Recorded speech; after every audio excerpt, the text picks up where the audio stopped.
नमस्कार दोस्तों, एकांश एस्ट्रोवर्स में आपका हार्दिक स्वागत है।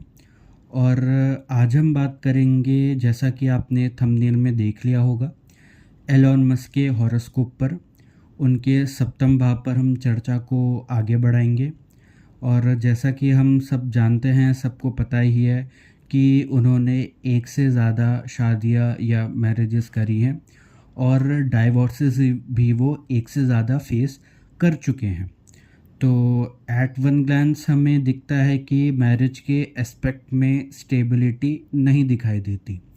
और उसके साथ हम बात करेंगे अष्टम भाव पर भी, उनके अष्टम भाव पर भी हम चर्चा करेंगे और जानेंगे कि कैसे अष्टम भाव ने उन्हें वह मुकाम और पोजीशन दिलाया जिनके वह हकदार हुए। तो आपके सामने जो कुंडली है वह मीन लगन की कुंडली है। शुक्र और शनि महाराज तीसरे भाव में, बुध और सूर्य महाराज चौथे भाव में, केतु महाराज पंचम में, चंद्रमा महाराज छठे में, बृहस्पति महाराज नवम में और मंगल और राहु महाराज 11वें भाव में विराजमान है। अगर आप ध्यान से देखें तो सप्तम भाव में आप द्विस्वभाव राशि पाएंगे जो कि कन्या राशि है। द्विस्वभाव राशि से हम डुअल इंटरेस्ट को समझते हैं या डुअल इंटरेस्ट की तरफ इशारा करते हैं। और आपको एक तरफ ये राशि टिकने नहीं देती, या मतलब अगर आप चॉइस बनाएं तो आपको एक डिसीज़न बनाने में काफ़ी दिक्कत या काफ़ी परेशानियां झेलनी पड़ेंगी। तो आप देखेंगे कि लगन में द्विस्वभाव राशि, सप्तम भाव में द्विस्वभाव राशि और सप्तम भाव के अधिपति फिर से कुंडली के चौथे भाव में गए हैं और फिर से द्विस्वभाव राशि में गए हैं। बुध जैसे ग्रह का द्विस्वभाव राशि में जाना, अपनी ही राशि में जाना और एक ह्यूमन साइन में जाना आपको यह बताता है कि आपके अंदर मूल भाव की भावना बहुत ज़्यादा बढ़ जाएगी या उसका एस्पेक्ट आपको बहुत ज़्यादा मिलेगा, वो भी पार्टनर से रिलेटेड। या मतलब कह सकता हूँ पार्टनर से रिलेटेड बहुत सोचना या एक पार्टनर के साथ ना टिकना, मैं ये भी कह सकता हूँ। और पार्टनर की खूबियाँ, उसकी खामियाँ निकालना, यह भी बहुत ज़्यादा आपको दिखेगा। और उसके बाद कुंडली के छठा भाव अगर आप देखें तो सप्तम से 12वां है। और इस कुंडली में छठे भाव के स्वामी आपके सूर्य महाराज बने, जो कि कुंडली के सप्तमेश के साथ बैठे हैं सुख भाव में। तो एज अ रिज़ल्ट हम यह कह सकते हैं, और हाँ, सूर्य ने फिर से यहाँ पे बुध को अस्त कर दिया है। एज अ रिज़ल्ट हम यह कह सकते हैं कि नेटिव को सेपरेशंस फेस करने पड़ सकते हैं या फिर बहुत सारी प्रॉब्लम्स या बहुत सारे चैलेंजेस आपको फेस करने पड़ सकते हैं वैवाहिक सुख में या मैरिड लाइफ में। और उसके बाद अगर आप देखें तो लग्नेश जो कि बृहस्पति महाराज हुए और सप्तमेश जो कि बुध महाराज हुए, वह भी एक दूसरे से आपको षडाष्टक मिलेंगे। जैसे अगर मैं कहूँ कि बुध महाराज पर अगर आप उंगली रखें तो बृहस्पति महाराज जो कि लग्नेश है वहाँ से आप उनको छठे पाएंगे, और बृहस्पति महाराज पर अगर आप उंगली रखें और वहाँ से गिने तो बुध महाराज को आप अष्टम पाएंगे। तो एक षडाष्टक का योग हो गया। तो हम फिर से कह सकते हैं कि जैसे हमने पुराने एग्जाम्पल्स में देखा था कि षडाष्टक योग ने कुछ खासा फ्रूटफुल या एक अच्छा रिज़ल्ट हमें देखने को नहीं मिला था। तो हम कह सकते हैं कि मैरिज के हिसाब से या लाइफ पार्टनर ने एक अच्छा खासा रोल नहीं निभाया या अच्छा खासा रोल इस कुंडली में लाइफ पार्टनर का आपको नहीं मिलेगा। और अगर आप देखें तो सप्तमेश भी जो कि बुध महाराज हैं, वो भी काल पुरुष की तीसरी राशि में आपको मिलेंगे, जो कि फिर से स्ट्रगल और चैलेंजेस को इंडिकेट कर रहा है।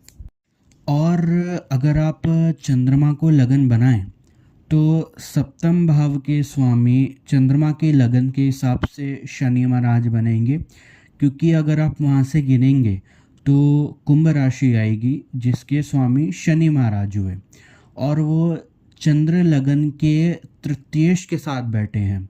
अगर चंद्रमा से आप गिनेंगे तो तृतीयेश आपके शुक्र महाराज बनेंगे, तो त्रिषडाय का रोल आपको यहाँ फिर मिलेगा।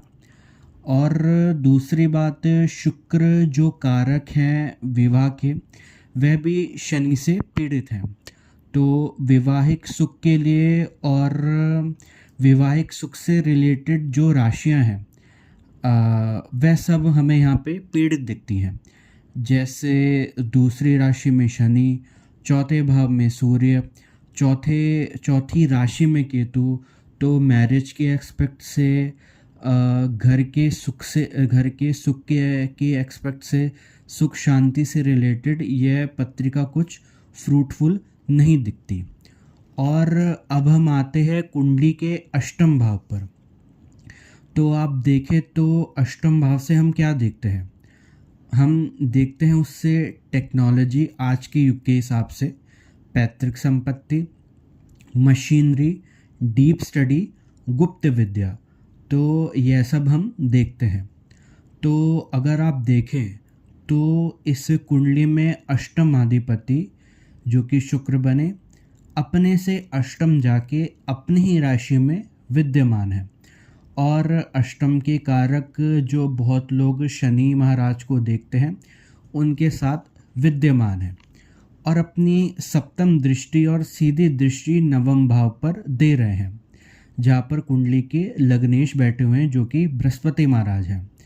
एज अ रिज़ल्ट हम कह सकते हैं कि इनका सारा काम टेक्नोलॉजी रिलेटेड और कार रिलेटेड, मशीनरी रिलेटेड, जैसे कार कंपनी और स्पेस कंपनी इनकी जो है टेस्ला और स्पेसएक्स, तो यह सब दिखता है।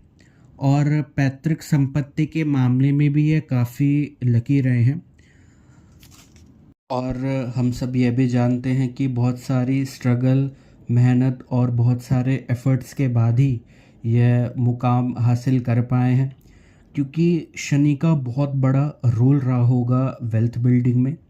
क्योंकि अगर आप देखें कि शुक्र जो कि वेल्थ और लग्जरी के कारक हैं, वह शनि के साथ विराजमान हैं। साथ ही कुंडली के दूसरे भाव के स्वामी जो कि मंगल महाराज बने, वह भी शनि के घर में विराजमान हैं, वो भी उच्च होके। अगर आप देखें कि 11वें भाव में मकर राशि पड़ेगी और मंगल महाराज वहाँ उच्च के हो जाते हैं, तो हम कह सकते हैं कि नेम, फेम और वेल्थ बिल्डिंग में शनि का बहुत बड़ा रोल रहा होगा, और बहुत सारी स्ट्रगल फेस करने के बाद ही सफलता मिली होगी। और लग्नेश महाराज भी अष्टम राशि में विराजमान है, काल पुरुष की अष्टम राशि जो कि वृश्चिक राशि है, जो कि इस कुंडली में नवम भाव में आएगी। वहाँ पे आप बृहस्पति महाराज को पाएंगे। और चंद्र कुंडली अगर आप बनाएं तो फिर से अष्टम अधिपति आप बृहस्पति महाराज को पाएंगे, जो कि फिर से काल पुरुष की अष्टम राशि में विराजमान है। और चंद्र कुंडली के दशम भाव को वह देख रहे हैं, क्योंकि अगर आप देखें तो बृहस्पति महाराज अपनी सप्तम दृष्टि चंद्र कुंडली के दशम भाव पर डालेंगे, तो डबल कन्फर्मेशन हमें मिल गई। एज अ रिज़ल्ट हम कह सकते हैं इनके काम में आप बहुत से अष्टम से रिलेटेड बहुत सारी चीज़ें और बहुत सारे काम पाएंगे, जैसे मशीनरी, टेक्नोलॉजी, रॉकेट साइंस और भी बहुत कुछ।